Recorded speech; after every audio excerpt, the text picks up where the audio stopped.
Ito ang mga dapat natin abangan dito sa Batang Quiapo mga kapamilya, na wag natin papalampasin ang bawat episode ng teleseryeng ito.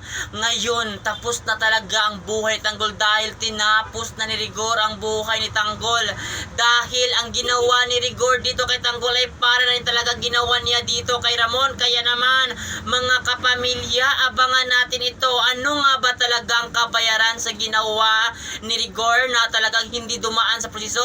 Pinatay talaga niya agad, hindi naman talaga siya sinaktan nitong si Tanggol. Kaya naman mga kapamilya, nang dahil nga dito sa nangyari ni Tanggol ay talagang itong si Marites, Tinding, si Mukang ay talagang nalungkot sa nangyari. Sa isang iglap ay nawala ang buhay ni Tanggol lang dahil lang din talaga sa mga pangyayari na ito na ginawa ni Rigor. Kaya naman mga kapamilya, abangan natin ito.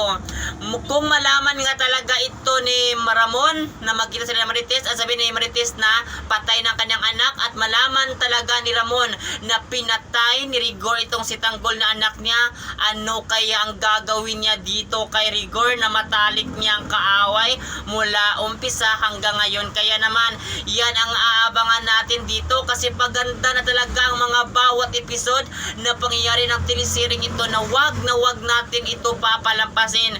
Itong si David ay natutuwa ito kasi malaya siyang magpanggap dito na siya ay anak ni Ramon para siya makapagmamana sa lahat ng ari-arian ng malaki sindikato na ito na si Ramon. Kaya mga kapamilya, yan ang aabangan natin dito, at marami pa tayong dapat abangan dito na hindi natin akalain na ito ay mangyari sa teleseryeng ito na dapat natin panoorin mga kapamilya. For more updates, lagi lang kayo makatutok dito, at maraming salamat mga kapamilya.